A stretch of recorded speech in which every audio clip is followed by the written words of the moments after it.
బట్టతలతో బాధపడుతున్నారా? ఆధునితనమైన పద్ధతిలో hair transplantation చేయబడును. Face clinic, Hyderabad. నమస్కారం, సుమన్ టీవీకి స్వాగతం. రాముల వారి జననానికి ఎందుకంత విశిష్టత? ధర్మబద్ధమైనటువంటి జీవనానికి నిలువెత్తు నిదర్శనంగా రాముల వారిని ఎందుకు చూపిస్తారు? రామో విగ్రహవాన్ ధర్మః అని ఎందుకంటారు? రాముల వారి గొప్పతనం గురించి తెలియజేసేందుకు మనతో పాటు ఉన్నారు ప్రముఖ జ్యోతిష్య పండితులు బ్రహ్మశ్రీ నందిపట్ల శ్రీహరి శర్మ గారు. గురుగారు నమస్కారం అండి. వాగర్థావివ సంపృక్తౌ వాగర్థ ప్రతిపత్తయే జగతః పితరౌ వందే పార్వతీ పరమేశ్వరౌ. సదాశివసమారంభాం శంకరాచార్య మధ్యమాం అస్మదాచార్య పర్యంతం వందే గురుపరంపరాం. ఆదిత్యాయ చ సోమాయ మంగళాయ బుధాయ చ గురుశుక్ర శనిభ్యశ్చ రాహవే కేతవే నమః. గురుగారు, రాముడి యొక్క పేరును తలుచుకుంటే చాలు మనసంతా కూడా పులికించిపోతూ ఉంటుంది. అటువంటి రాముడి యొక్క గొప్పతనం గురించి ఈ శ్రీరామనవమి సందర్భంగా మా అందరికీ తెలియజేస్తారా? శ్రీరాముడు ఈ పేరు వింటేనే యావత్ సనాతన ధర్మం అంతా కూడాను పులకించిపోతుంది. ఒక తండ్రి అనుకుంటాడు, నాకు రాముడు లాంటి కొడుకు కావాలి అని. ఒక అమ్మాయి అనుకుంటుంది, రాముడు లాంటి ఏకపత్నీవ్రతుడైనటువంటి భర్త లభించాలి అని చెప్పి. ఒక సంతానం కూడా అనుకుంటుంది, నాకు రాముడు లాంటి తండ్రి కావాలని. ప్రజలందరూ కూడా రాముడి పాలనలా ఉండాలని చెప్పి కోరుకున్నటువంటిది. అందుకనే ఇప్పటికీ కూడా ఎవరైనా గొప్పగా పరిపాలిస్తే రామరాజ్యంలా పరిపాలించారు అని అంటుంటారు. వీడండి తండ్రికి తగ్గ తనయుడు, తండ్రికి తగ్గ కొడుకు అని చెప్పి గొప్పగా చెప్పుకుంటారు. రాముడు అంతటి వాడని చెప్పుకుంటుంటారు. ఇదంతటికీ కారణం ఏంటంటే ఆ రాముల వారి యొక్క దివ్య చరిత్రము. ఒక వ్యక్తి యొక్క విశిష్టత, ఒక వ్యక్తి యొక్క గుణగణాలు, అలాగే ఒక వ్యక్తి యొక్క జీవిత చరిత్ర గురించి తెలుసుకోవాలి అనుకున్నప్పుడు మనకు ప్రధానంగా కావాల్సినటువంటిది జాతక విశ్లేషణలో భాగంగా తెలుస్తుంది. ఆ జాతకం అన్నప్పుడు ఆ వ్యక్తి యొక్క పుట్టినటువంటి సమయం నుంచి ఉన్నటువంటి గ్రహాల యొక్క స్థితిగతులను బట్టి మనకు తెలుస్తుంది. 5000 సంవత్సరాల క్రితం మనకు ఈ జరిగినటువంటి రాముని గాథలో మనకు వాల్మీకి వారు మనకు ఈ బాలరామాయణంలోనే మనకు అందించడం జరిగింది. రాముల వారు పుట్టినటువంటి సందర్భంలో ఉన్నటువంటి గ్రహాల యొక్క స్థితిగతులను బట్టి చెప్పడం జరిగింది. ఏమని? కర్కాటక లగ్నం, పునర్వసు నక్షత్రం 4వ పాదంలో జన్మించినటువంటి వాడు రాముడు. అలాగే గురువు కూడా ఉచ్చస్థితి, శని ఉచ్చస్థితి, రాహువు కేతువు ధనస్సు మీనంలో, కుజుడు ఉచ్చస్థితి, శుక్రుడు ఉచ్చస్థితి, రవి ఉచ్చస్థితి. అంటే పుట్టినటువంటి సమయానికి కేవలం 6 గ్రహాల యొక్క స్థితిగతులను మాత్రమే వాల్మీకి రామాయణంలో తెలుపబడింది. అంటే 5 గ్రహాలు ఉచ్చస్థితిలో ఉండగా పునరుసు నక్షత్రంలో జన్మించడం జరిగిందని చెప్పారు. కాబట్టి ఏవో 5 గ్రహాలు? గురువు, శని, కుజుడు, శుక్రుడు, రవి, 5 గ్రహాలు ఉచ్చస్థితి. ఇక చంద్రుడి స్థితి ఎలాగో తెలుస్తుంది. మిగతా 3 గ్రహాల యొక్క స్థితిగతులను మాత్రం మనకు అందులో చెప్పబడలేదు. కాకపోతే రాములు వారి యొక్క గాథని, వారి యొక్క సంబంధించినటువంటి చరిత్ర అంతా చూసిన తర్వాత బుధుడు ఇక్కడ లాభస్థానంలో కానీ లేదా నవమ స్థానంలో కానీ స్థితి పొంది ఉండాలి. ఎందుకంటే రవితో పాటు ఎప్పుడూ బుధుడు ఉంటాడు. రవితో కలిసన్నా ఉంటాడు, రవి వెనకాలైనా ఉంటాడు, లేదా రవి తర్వాతనైనా కొన్ని సందర్భాల్లో ఉంటాడు. కాబట్టి ఇక కేతువు, రాహు, ఈ రాహు కేతుల యొక్క స్థితిగతులను కూడా వారి యొక్క దివ్య చరిత్రను బట్టి మనం అర్థం చేసుకోవాల్సినటువంటిది. ఇక గమనించుకున్నట్లయితే పునర్వసు నక్షత్రం 4వ పాదంలో జన్మించారు. అంటే పుత్రకామేష్టి యాగము చేసిన తరువాత దశరథుడికి సంవత్సర కాలానికి కాను వీరి యొక్క బీజము పడలేదు. కాబట్టి పునర్వసు నక్షత్రం అదితి నక్షత్రం, అధిపతి అదితి అంటే దేవగణానికి సంబంధించినటువంటిది. పునర్వసు నక్షత్రం 4వ పాదంలో జన్మించినటువంటి రాముల వారికి గమనించుకున్నట్లయితే 4 సంవత్సరాలు గురు మహాదశ బ్యాలెన్స్ ఉంటుంది. తర్వాత వచ్చిందంతా కూడాను శని మహాదశ. గురుగారు, రాముడు సాక్షాత్తు మనకి శ్రీ మహావిష్ణువు యొక్క స్వరూపమే. అటువంటి రాముడు జన్మించినటువంటి పునర్వసు నక్షత్రంలో ఎవరైనా పుడితే వాళ్ళకి సమస్యలు ఉంటాయి అని అంటూ ఉంటారు. ఇది నిజమే అంటారా? దశరథుల వారికి రాముడి జననము పుత్రకామేష్టి యాగం జరిగిన సంవత్సరం తర్వాత జన్మించడం జరిగింది. ఆ సమయానికి ఉన్నటువంటి గ్రహస్థితుల ప్రకారము రాముల వారు పునర్వసు నక్షత్రం 4వ పాదంలో జన్మించడం. పునర్వసు నక్షత్రానికి అదితి దేవత అధిపతిగా ఉంటుంది. కాబట్టి 4 సంవత్సరాలు బ్యాలెన్స్. తదుపరి ఉన్నటువంటిదంతా కూడాను శని మహాదశ. ఇక తర్వాత ఈ శని మహాదశలోనే రాముల వారు సంబంధించినటువంటిది పూర్తిగా అస్త్రశస్త్ర విద్య పారంగుతుడై ఇవ్వడం, బాల్యం నుంచి యవ్వనం వరకు ఇవన్నీ కూడా జరిగిపోయాయి. ఈ శని మహాదశలోనే వివాహం కూడా జరిగింది. ఇక ఇక్కడ ప్రధానంగా గమనించుకోవాల్సిన అంశము లగ్నంలో గురువు, చంద్రుడు. లగ్నాధిపతి లగ్నంలోనే ఉండడం ఒక గొప్ప యోగం అండి. ఎందుకనంటే ఒక వ్యక్తి యొక్క ధీరోదాత్తత అన్నీ కూడాను ఈ యొక్క లక్షణాలన్నీ కూడాను లగ్నమే బలమైనప్పుడు, లగ్నాధిపతి కూడా లగ్నంనే ఉంటే చాలా బలవంతమైనటువంటి యోగదాయకంగా జాతక శాస్త్రం ప్రకారం చెప్పబడుతుంది. ఇక జాతక శాస్త్రంలో ప్రధానంగా మనం గమనించుకోవాల్సింది పంచమహాపురుష యోగాలు. ఈ పంచమహాపురుష యోగాలకు తోడు కూడా ఇక గురువు కూడాను స్థితి పొంది ఉండడం, గజకేసరి యోగము, అమల యోగము, విమల యోగము, అలాగే ఈ సంబంధించినటువంటి శశయోగము, రుచక యోగము, ఇలా 5 రకాలైనటువంటి యోగాలన్నీ కూడాను వీరికి సంబంధించినటువంటి జాతకంలో ప్రస్ఫుటమవుతున్నాయి. ఇక లగ్నంలో ఉన్నటువంటి గురువును చూసుకున్నట్లయితే లగ్నంలో ఉన్నటువంటి గురువు షష్టమాధిపతి, నవమాధిపతి. సహజంగానే గురువు తెలివితేటలకి, జ్ఞానానికి కారకుడు. అలాగే జ్ఞాన సముపార్జనకి స్థానమైనటువంటి నవమాధిపతి అయినటువంటి గురువు లగ్నంలోనే ఉండడం గొప్ప జ్ఞానవంతుడు అని చెప్పవచ్చు. అలాగే లగ్నాధిపతి మరియు గురువు చంద్రులు కలిసి ఉండడం గజకేసరి యోగం. గజకేసరి యోగం అంటే ఇక్కడ మనం చెప్పుకోవాల్సినటువంటిది గజము అంటే ఏనుగు, అంటే అడవిలలో ఉన్నటువంటి జంతువులకెల్లా మహాబలశాలి ఏనుగు. అలాగే సింహంలా గర్జించడం, పరాక్రమాన్ని చూపడం అనేటువంటిది అవసర సమయంలో కేసరి అనగా సింహాన్ని సూచిస్తుంది. కాబట్టి గొప్ప పరాక్రమవంతుడు. అలాగే సమయం సందర్భం ఉన్నప్పుడు తన యొక్క ధీరోదాత్తమైనటువంటి చర్యలతో శత్రువుల్ని మట్టుబెట్టేటువంటి పరిస్థితి అని చెప్పవచ్చు.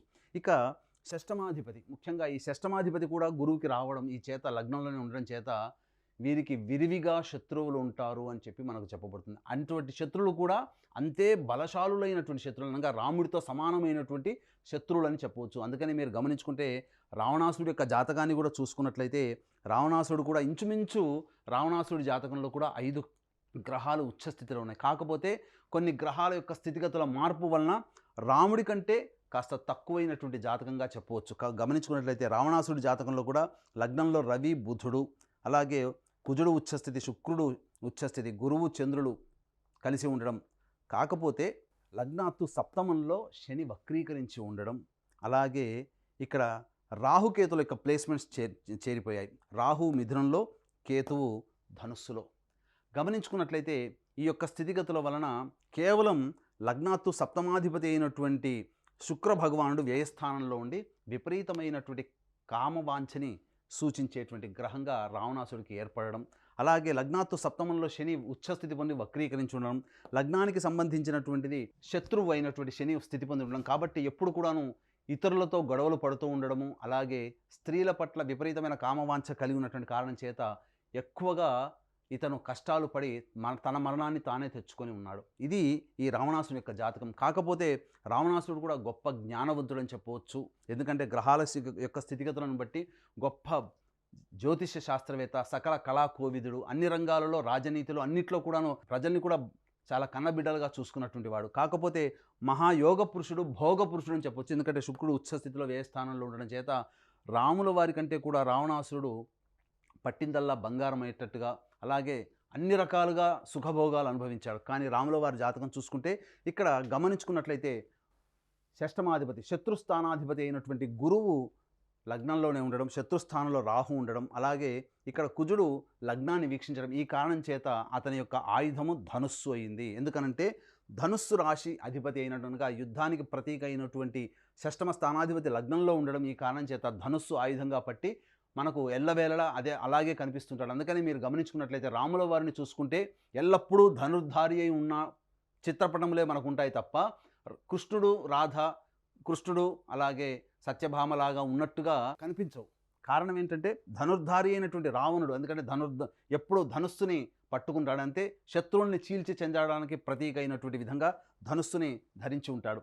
ఇక ఈ రాముల వారి జాతకంలో గమనించుకున్నట్లయితే ప్రధానంగా బాల్యంలో ఎక్కువగా బయటికి వెళ్ళి విద్యను అభ్యసించడం, అలాగే బయట ఉన్నటువంటి దుష్ట శిక్షణ చేసి రావడం అనేటువంటిది శని మహాదశలో జరిగింది.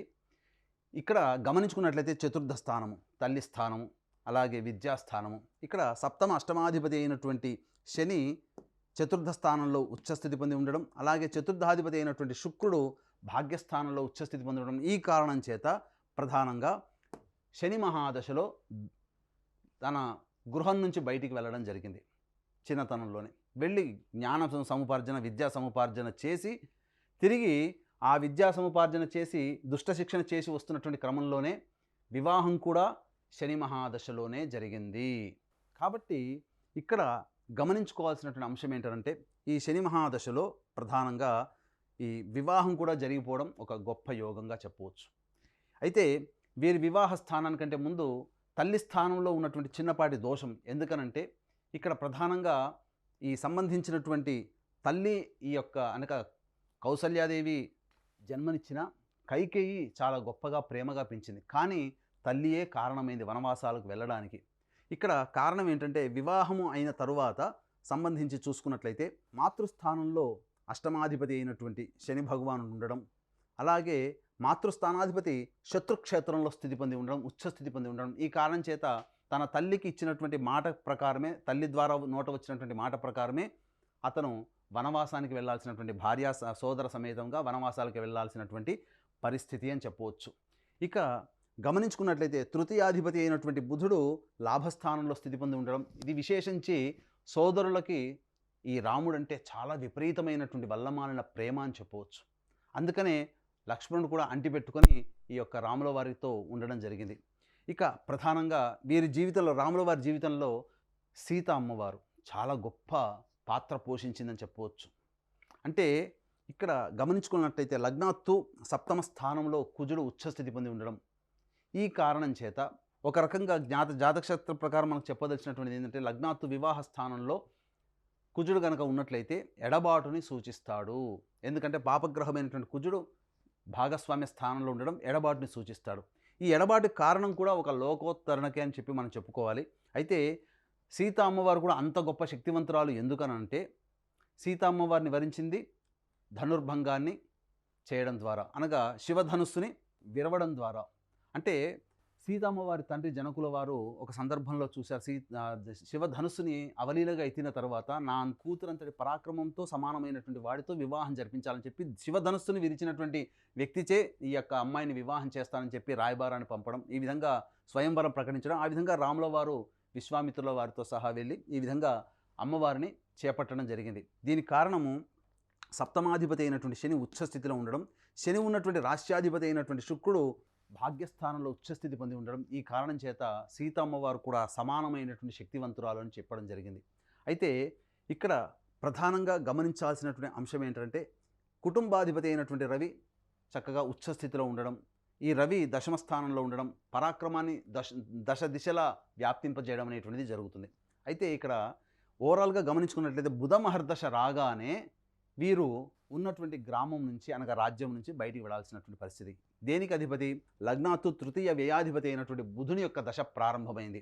మొట్టమొదట పుట్టడంతోనే 4 సంవత్సరాలు గురు మహాదశ, 19 సంవత్సరాలు శని మహాదశ, శని మహాదశ అయిపోగానే బుధ మహర్దశ ప్రారంభమైంది. అనగా చూసుకున్నట్లయితే 19 + 4 23 సంవత్సరాలలో తర్వాత భార్యతో సహా, అనగా వివాహమైంది 23 సంవత్సరాల లోపలనే వివాహం అయిపోయింది రాముల వారికి. ఎందుకనంటే సప్తమాధిపతి వివాహ స్థానాధిపతి దశలోనే వివాహం జరిగింది. కానీ వివాహం జరిగిన తర్వాత మన సినిమాలో చూస్తే నాటకీయంగా వెంబడే వెళ్ళిపోయారని అంటారు. కానీ వివాహం జరిగిన తర్వాత కూడా కొంతకాలం సంసారం చేశారు. అయితే ఇక్కడ వివాహం జరిగిన తర్వాత వనవాసానికి వెళ్ళేటువంటి సమయంలో అమ్మవారు చెప్పింది, వనవాసానికి వెళ్ళే సమయంలో మమ భర్తృ వర్షాత్ 25 మమ వర్ష 28 అని చెప్పింది. అంటే ఏంటి? వనవాసానికి వెళ్ళేటువంటి సమయంలో నా భర్త వయస్సు 25 సంవత్సరాలు, నా వయస్సు 18 సంవత్సరాలు అని చెప్పి అమ్మవారు చెప్పింది. కానీ చాలామందికి ఈ రోజుల్లో ఉన్నటువంటిది ఏంటంటే రాముల వారి కంటే సీత అమ్మవారు పెద్దదేమో అని చెప్పి ఒక నానుడు కూడా ఉంది. తప్పండి. రాముల వారు వనవాసానికి వెళ్ళే సమయంలో రాముల వారికి 25 సంవత్సరాలు ఉన్నాయి. ఆ సమయానికి అమ్మవారికి వివాహమై అమ్మవారికి వనవాసానికి వెళ్ళే సమయంలో 18 సంవత్సరాలు ఉన్నాయి. కాబట్టి బుధ మహర్దశలో వీరు వనవాసానికి వెళ్ళడం, ఈ బుధ మహర్దశలోనే సంహరించి రావడం, ఎవరిని? రావణాసుర సంహారం కూడా జరిగి ఈ యొక్క భూలోకాన్ని రక్షించడం జరిగింది. అయితే విచిత్రంగా చూసుకున్నట్లయితే రాముల వారి జాతకంలో పితృదోషము కూడా ఉంది. అందుకనే ఈ పితృశాప ప్రభావమే రాముల వారి జాతకాన్ని వెన్నంటింది. కాబట్టే వనవాసానికి వెళ్ళిన తరువాత రాముల వారి జాతకంలో బుధ మహాదశలో రవి అంతర్దశలో ఉన్నప్పుడు అప్పుడు తండ్రి మారకం జరిగింది. తండ్రి మారకం జరిగిన తర్వాత కన్న తండ్రి యొక్క దగ్గరుండి ఉత్తర క్రియలు చేయలేకపోయారు. అనగా తండ్రి యొక్క ఉత్తర క్రియలు చేయలేకపోవడం అనేటువంటిది చాలా దురదృష్టకరం. పెద్ద కొడుకు బ్రతికుండగా. అలాగే తండ్రి కూడా మరణించడం జరిగింది. ఎందుకు ఈ పితృదోషం అని అన్నానంటే ఈ పితృదోషం ఉన్నటువంటి లక్షణాలు కలిగినటువంటి వ్యక్తుల జాతకాల్లో తల్లికి తండ్రికి ఎడబాటు ఎప్పుడూ ఉంటుంది ఈ యొక్క సందర్భంలో. కాబట్టి తల్లిదండ్రుల ఎడబాటుని ఈ రాముల వారు పొందారు. సంతానాన్ని కూడా, తన కడుపున పుట్టినటువంటి సంతానాన్ని కూడా వృద్ధిలోకి వచ్చి గొప్ప పరాక్రమవంతులు అయిన తర్వాత చూసుకోగలిగాడు. ఒకసారి మనం రామాయణాన్ని గమనించుకున్నట్లయితే ఉత్తర రామాయణంలో మనకు తెలియజేస్తుంది, అమ్మవారు గర్భవతి ఉండగానే అడవులకు వెళ్ళడం జరిగింది. ఆ తదనంతరం సంతానాన్ని కనడం, ఆ సంతానాన్ని పెంచి పరాక్రమవంతులను చేసి యువకులైన తర్వాత రాముల వారికి అప్పగించడం జరిగింది. కాబట్టి తన తండ్రి ప్రేమను నోచుకోలేదు, అలాగే తన కడుపున పుట్టినటువంటి సంతానాన్ని కూడా చూసుకోలేకపోవడం అనేది, ఇది పితృదోషము పితృశాప ప్రభావం వల్ల ఏర్పడుతుంది. అందుకనే వీక్షించేటువంటి ప్రేక్షకుల్లో తండ్రి వైపు 7 తరాలు, తల్లి వైపు 4 తరాల్లో ఏవైనా దుర్మరణాలు అనగా road accident, fire accident, suicide attempt, నదిలో బావిలో పడి చనిపోవడం, ఇంట్లోంచి వెళ్ళిపోవడం, లివర్ ఫెయిల్, కిడ్నీ ఫెయిల్, క్యాన్సర్తో చనిపోవడం, 60 సంవత్సరాల లోపల ఏ విధంగా చనిపోయినా, ఇవన్నీ కూడా మీ కుటుంబంలో కులాంతర మతాంతర వివాహాలు జరిగినా ఇవన్నీ కూడా పితృదోషాలు పితృశాపాలు అని అంటారు. పెళ్లి కాకుండా ఇబ్బందులు పడుతున్నా, అలాగే సంతానం కలగకున్నా, దాంపత్య సమస్యలు ఎక్కువగా ఉన్నా ఇవన్నీ పితృశాపాలుగా చెప్పబడతాయి. ఇటు పితృదోష నివారణకి మా పీఠం ఆధ్వర్యంలో ప్రతి నెల పితృదోష నివారణ పూజలు, హోమాలు అనేటివి జరిపించడం జరుగుతుంది. కాబట్టి అవకాశం ఉన్నవాళ్ళు ఈ యొక్క పితృదోష నివారణ కార్యక్రమం తదనంతరం కాంటాక్ట్ చేయవచ్చు. ఇక గమనించుకున్నట్లయితే ప్రధానంగా పితృదోషము, ఇక ఈ పితృదోషము గడిచిన తర్వాత వీరి జాతకంలో రావణాసుర సంహారం అనేటువంటి, శత్రు సంహారం అనేటువంటిది జరిగింది. ఇక్కడ ప్రధానంగా వీరి జాతకాన్ని ఇంకా లోతుగా గనక పరిశీలన చేసినట్లయితే రాహుకేతువులు లగ్నాత్తు షష్టమంలో రాహువు శత్రుంజయుడు అని అంటారు. ఎవరి జాతకంలోనైనా కానీ రాహువు ఉచ్చస్థితి స్వక్షేత్ర స్థితి పొంది ఉండి 6వ స్థానంలో గనక రాహు గనక స్థితి పొంది ఉంటే అతని ముందు ఎవ్వరు కూడా శత్రువులు నిలవలేరు. అందుకనే రాముడి జాతకంలో కూడా షష్టాత్తు రాహువు కూడా 6వ స్థానంలో ఉండడం. ఇక ఒకే ఒక ఈక్వేషన్తో మీకు తెలియచేస్తాను. కేతు మహాదశలో మంచి యోగాన్ని పొందాడు. ఏమిటి జాతకరీత్యా గమనించుకున్నట్లయితే రాజ్యాన్ని పరిపాలించడం జరిగింది కేతు మహాదశ అంతా కూడా. మళ్ళీ ఈ సంబంధించినటువంటి శుక్ర మహాదశ రాగానే భార్య వియోగం జరిగింది. అందుకనే అడవులకు పంపించడం జరిగింది. రావణాసుర సంహారం తర్వాత బుధ మహర్దశలో రావణాసుర సంహారమైంది. కేతు మహాదశలో యోగాన్ని పొందాడు. ఎందుకనంటే ఒకటేనండి, జన్మించిన లగ్నానికి ఎవరి జాతకంలోనైనా గురుపాలితం శనిపాలితం ఉంటుంది. గురుపాలిత లగ్నాలకి గురుపాలిత గ్రహాల యొక్క దశలు వస్తేనే ఆనందంగా అనుభవిస్తారు. గురుపాలితంలో జన్మించి శనిపాలిత దశలు వచ్చినా, శనిపాలితంలో జన్మించి గురుపాలిత దశలు వచ్చినా ఆ వ్యక్తి ఆనందంగా ఉండలేడు. రాముల వారి జాతకరీత్యా చూసినట్లయితే సంపూర్ణంగా గురుపాలిత లగ్నంలో పుట్టినటువంటి వ్యక్తి కాబట్టి గురుపాలిత లగ్నంలో ఉన్నటువంటి గ్రహము యొక్క దశతో ప్రారంభమైంది. కానీ శని మహాదశ బుధ మహాదశ గురుపాలిత లగ్నముతో కాదు, శనిపాలిత లగ్నంలో ఉన్నటువంటి కాబట్టి ఈ శని మహాదశ బుధ మహర్దశ చాలా కష్టాలు అనుభవించి వచ్చాడు. అందుకనే దేశం కోసం, రాజ్యం కోసం, ప్రపంచం కోసం తపన పడి ఆ దుష్ట శిక్షణ అంతా కూడా కష్టాలు పడుతూ దుష్ట శిక్షణ చేశాడు. ఎంత పరాక్రమం ఉంటే రావణాసుని సంహరించి రావాలండి, ఎంత సైన్యాన్ని వెంట పెట్టుకుని రావాలి, ఎంత రాజనీతి కావాలి, ఇవన్నీ కూడా రాజుగా జన్మించి అంత భోగముగా తిరగాల్సినటువంటి ఒక వ్యక్తి ధర్మం కోసం కట్టుబడి ఉండి వనవాసాలకి వెళ్ళిపోయి ఆ విధంగా చేయాల్సి వచ్చిందంటే ఎంతగా స్థితి ఉందో ఆలోచన చేయండి. కేతు మహాదశలో యోగాన్ని పొందాడు. కానీ అదే శుక్రుడు మళ్ళీ ఇక్కడ యోగాన్ని కలగచేస్తున్న అట్టి శుక్రుడు స్థానంలో సప్తమాధిపతి ఉండడం, అలాగే సప్తమ స్థానంలో కుజుడు ఉండడం, దాంపత్య కారకుడైనటువంటి శుక్రుడు ఉచ్చస్థితిలో ఉండి రేవతి నక్షత్రంలో ఉన్నటువంటి కారణం చేత, వ్యయాధిపతి నక్షత్రంలో ఉన్న కారణం చేత శుక్రుని యొక్క దశలో వీరికి భార్యా వియోగం అంటే సీత అమ్మవారు అడవిలోకి వెళ్ళడం జరిగింది. ఈ శుక్ర మహాదశలో ఏకపత్ని వ్రతుడై వ్రతాన్ని ఆచరించాడు. ఈ తదనంతరం శుక్ర మహాదశ తర్వాత రవి యొక్క దశ ప్రారంభంలో తన యొక్క అవతార సమాప్తి అనేటువంటిది జరిగింది. కారణం ఏంటంటే మారకాధిపతి అయినటువంటి రవి ఉచ్చస్థితి పొంది ఉండడం, అలాగే మారక స్థానాధిపతి అయినటువంటి శని చేత వీక్షించబడడం, ఈ కారణం చేత వారికి రవి మహాదశలో మారకం జరిగింది అని చెప్పవచ్చు. కాబట్టి ఇంతటి గొప్పదైనటువంటి ఆ యొక్క శ్రీరాముల వారు ఈ యొక్క శ్రీరామ నవమి రోజున వారి జాతకాన్ని చూడడం కానీ, వారి జాతకం గురించి తెలుసుకోవడం కానీ, లేదా వారి గురించి వినడం కానీ చేసిన వారి యొక్క జీవితం ధన్యమని చెప్పవచ్చు. రాముల వారిని తరిస్తేనే మనకు కూడా రాముల వారు ఎన్ని కష్టాలు పడ్డారో అటువంటి కష్టాలన్నీ కూడాను రాముల వారి జాతకాన్ని చూసినంత మాత్రమే కష్టాలు దూరం అవుతాయని చెప్పడంలో ఏమాత్రం సందేహం లేదు. గురుగారు, శ్రీరామనవమి సందర్భంగా రాముల వారి యొక్క గొప్పతనం గురించి మా అందరికీ తెలియజేసినందుకు ధన్యవాదాలండి. సర్వం శ్రీ ఉమామహేశ్వర పరబ్రహ్మార్పణమస్తు. సుమన్ టీవీలో మీ పర్సనల్ అండ్ బిజినెస్ ప్రమోషన్స్ కోసం కింది నెంబర్కి కాంటాక్ట్ చేయండి.